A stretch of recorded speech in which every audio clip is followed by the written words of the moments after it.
มีได้ออกบ้านเฮาที่มาวัดนี้มีไผฉีดวัคซีนหรือเปล่าฮะอันที่มาวัดสุคนนี้มีไผฉีดวัคซีนหรือเปล่าหรือมีเนาะอันเพิ่นแจ้งมาอยู่บ่ว่าให้ไปฉีดยังเนาะแจ้งแต่ลมเดียวเนาะลมเดียวแล้วก็ซุ่มมันอสมเพิ่นก็ให้ไปฉีดแล้วนะแต่ก็จะมีแต่ซุ่มภาคบังคับกสมกับพวกคณะผู้ช่วยผู้ใหญ่บ้านรับบังคับคล้ายๆกับว่าเจ้าหน้าที่หน่วยงานราชการอย่างก็จะจัดไปฉีดเนาะผู้ไปกับมีนโยบายคนนั้นเมื่อนี้ก็ตรงกับวันศุกร์ที่23 กรกฎาคมพุทธศักราช 2564 เมื่อนี้ก็ตรงกับวันขึ้น14 ค่ำวันโกนมื้ออื่นก็สิเป็นวันพระใหญ่ทั้งงานก่อสร้างก็เห็นสร้างเพิ่นว่าก็เก็บรายละเอียดอีกบ่หลาย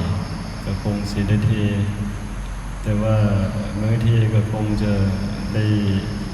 คุยกันก่อนพิจารณากันเอาความพร้อมกันตอนนี้ก็ยังบ่แล้วก็ยังบ่ทันได้พร้อมก็คงสิได้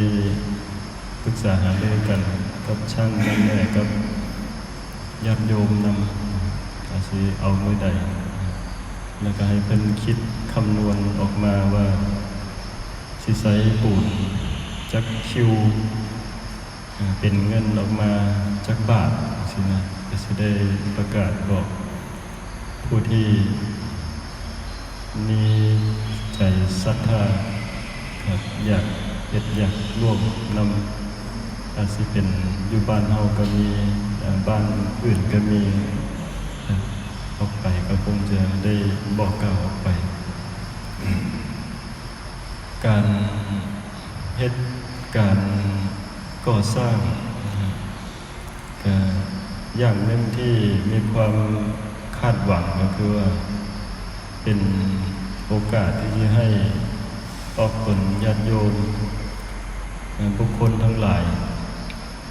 อาจสิบ่มีกำลังใจในการเฮ็ดบุญเฮ็ดทานอยู่เป็นปกติเป็นคิดว่าสิมักเฮ็ดจังซี่นะมักเฮ็ดอยู่บ่อยๆบางคนก็จะบ่มีเวลาก็เฮาก็เลยเฮ็ดขึ้นมาเป็นศาสนสถานเป็นสมบัติของวัดไว้ในวัดวาไว้ในศาสนาส่วนหนึ่งก็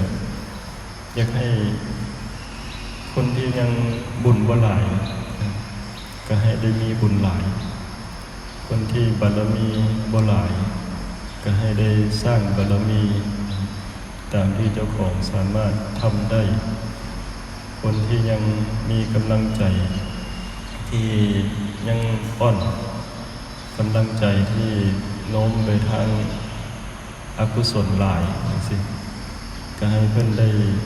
มีแนวเฮ็ดแนวทำในสิ่งที่สิเป็นบุญกุศลตื่นขึ้นมาบางคนก็อาจจะผิดพลาดไปในชีวิตของเจ้าของ ผิดพลาดไปก็เข้าคุกเข้าตารางไปบางทีก็ได้ครับอาจจะผิดหวังก็สมหวังต่างๆในชีวิตของเจ้าของได้มีโอกาสมาเฮ็ดมาทำมาฟื้นฟูสภาพจิตใจของเจ้าของครับมาเอาบุญเอาบารมีตัวนี้ก็มีประโยชน์คือกันบางคนถ้าได้เฮ็ดได้ทำจิตใจมีความผูกพันกับการได้เฮาได้เฮ็ดเฮาเคยได้ทำมันเป็นบุญเป็นกุศลเป็นบุญใหญ่จิตใจก็จะยึดเหนี่ยวไว้กับสิ่งที่เป็นบุญเป็นกุศลเป็นวิหารทานเป็นทานบารมีอย่างต่างๆที่เป็นได้เฮ็ดได้ทำ เป็นอาจสิบ่เคยได้ประพฤติปฏิบัติว่าเป็นแนวใดเอิ้นว่าจังใดเรื่องนี้เป็นแนวใดมันสิได้แนวใดก็บ่จักแต่ว่าพอได้มาเฮ็ดอยู่วัดได้ทำอยู่วัดเฮ็ดไปนำพระนำเณรนำออกตนญาติโยมก็สิเป็นบุญเป็นบารมีเพิ่นก็สิให้เพิ่นได้ต่อยอดให้เพิ่นได้ต่อยอดขึ้นไปอันนี้ส่วนหนึ่งที่เฮาสิได้จากการก่อสร้างงานก่อสร้างก็มีแต่งานทุกข์ยากลำบากมีแต่สิ่งที่ต้องเป็นภาระเป็นกังวลทั้งจะต้องใช้จตุปัจจัยทั้งจะต้องใช้กำลังของคนทั้งหลายออกตนญาติโยมต้องแก้ปัญหาทุกขั้นทุกตอนบางทีก็บ่รู้ว่าสิเฮ็ดไปจังใดต่อไปเราต้องไปหาวัสดุอุปกรณ์ก็จำเป็นต้องใช้สติปัญญาความอดความทนข่มใจอดทนอดกั้นบางทีก็ได้อารมณ์ที่มันบ่พอใจบ่ชอบใจเกิดขึ้นมาก็จำเป็นต้องได้มีขันติบารมีเข้ามาซอยเอาปัญญาบารมีเข้ามาคิดพิจารณาให้จิตใจเจ้าของมันบ่ฟุ้งซ่านบ่รำคาญให้เย็นลงไปสิมองรอบๆว่าเป็นเพราะเหตุใดเอาธรรมะของพระพุทธเจ้ามาใช้มันก็สิเป็นประโยชน์เป็นประโยชน์เป็นผลของการปฏิบัติเฮ็ดงานไปก็ภาวนาไปเฮ็ดงานไปก็บ่ได้สนใจอีหยังก็ภาวนาไปก็ถือว่าได้ภาวนาได้จมคาถาไปนำคนปูนอยู่ขุดดินอยู่มัดเล็กอยู่บ่มีไผคุยนำกับภาวนาไปเจ้าของ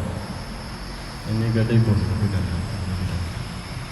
ตอนนี้เกือบมันสิแล้วกว่าจักสิยามใดแต่ว่าเอาก็หวังว่าประโยชน์ที่มันสิได้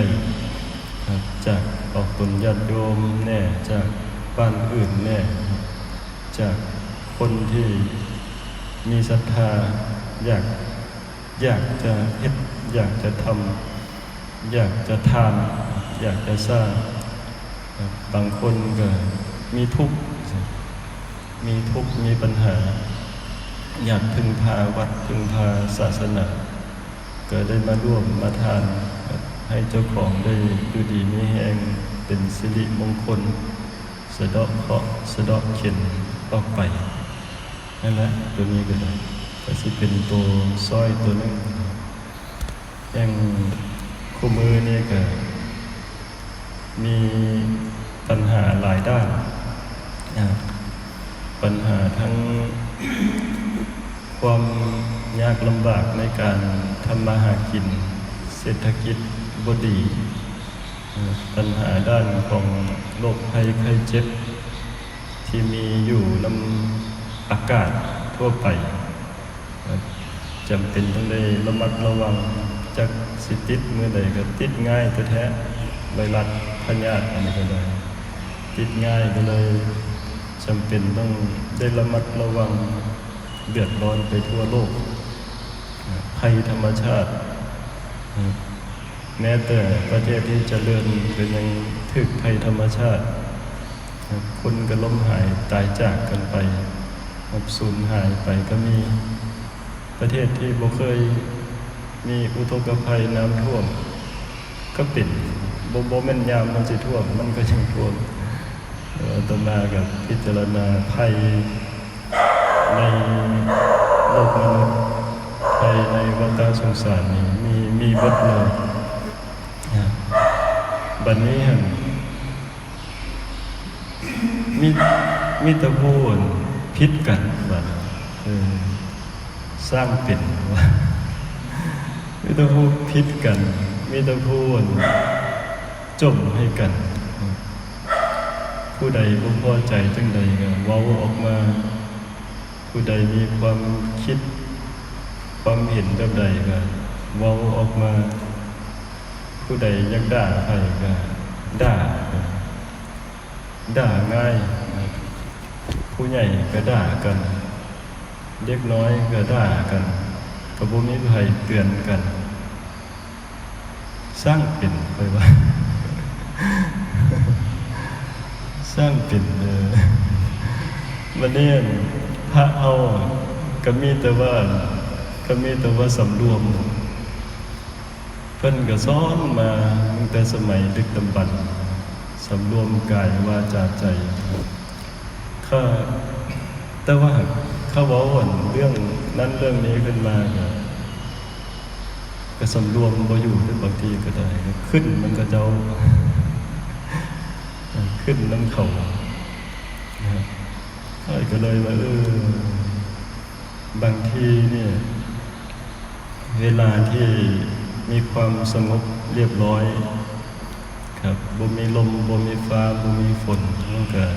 สงบดีเป็นคนดี แต่เวลามันมีแนวอย่างที่มันบ่สงบเกิดขึ้นมาแล้วก็ทุกคนยากลำบากเดือดร้อนจิตใจของแต่ละคนก็กระวนกระวายแสดงออกมาด้วยอำนาจของโทสะโมหะความโลภความโกรธความหลงเว้าขึ้นมาสิด่ากันก็บ่ผิดเดี๋ยวนี้เด็กน้อยก็ด่าผู้ใหญ่ผู้เฒ่าผู้แก่ก็ด่ากันค่อยก็คิดว่ามันก็เป็นจังซี่โลกมนุษย์ โลกมนุษย์แห่งอยู่ทางเมืองนอกเมืองนาได้ยินก็เจ้าว่าพ่อแม่นี่รัฐบาลมีเงินสนับสนุนให้เลี้ยงลูกก็จะมีเงินสนับสนุนให้เลี้ยงลูก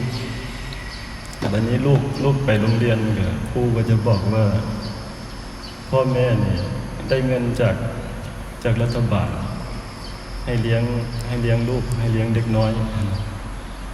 วันนี้พ่อแม่สิให้เด็กน้อยเลยเด็กน้อยบอกว่าบ่มีสิทธิ์มาหายสิเด็กพ่อแม่สิใช้ให้ล้างถ้วยล้างจานบ่มีสิทธิ์สิให้มาล้างเพราะว่ารัฐบาลจ้างเจ้ามาเลี้ยงค่อย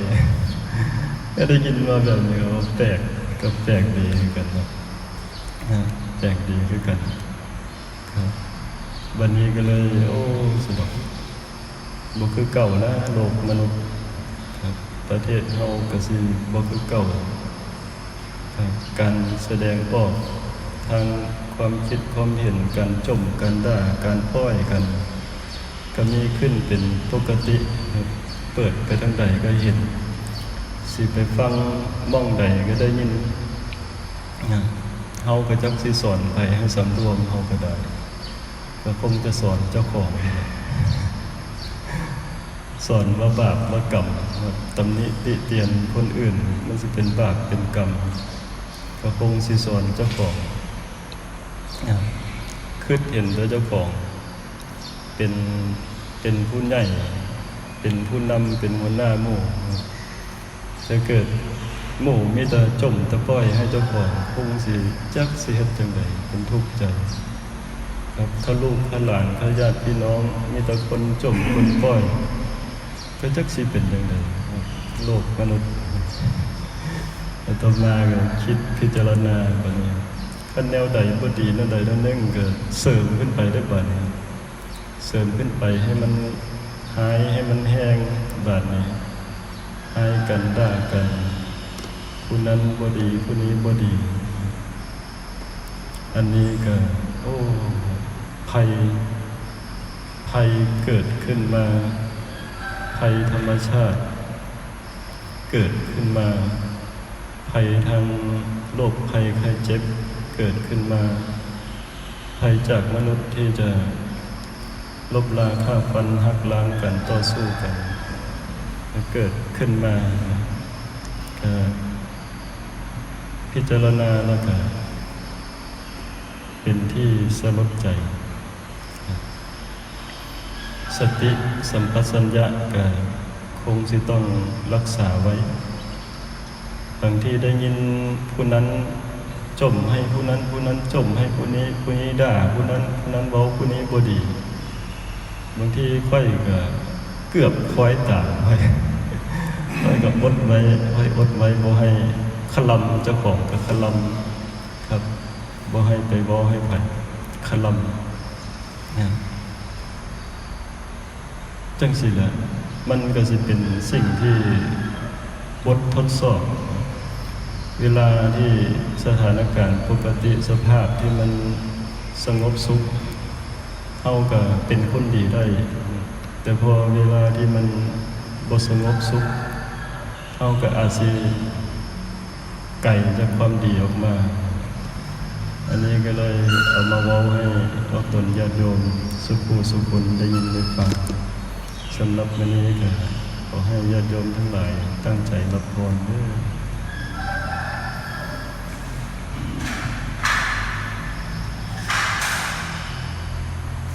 ยะถา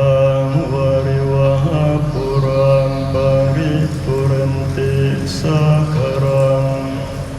เอวะเอวะอิโตทินังเปตานังอุปกัปปติอิจิตังปฏิตังตุมหังคิปะเมวะสมิจฉตุสัพเพปุเรนตุสังกัปปะจันโทปนรโสยะธามณิโชติรโสยะธาสัพพิติโยวิวัชชันตุสัพพะโรโควินาศตุมาเตภวัตวันตรายโยสุขิทีขายุโกภวะอภิวันธนาสิริสนิจจัง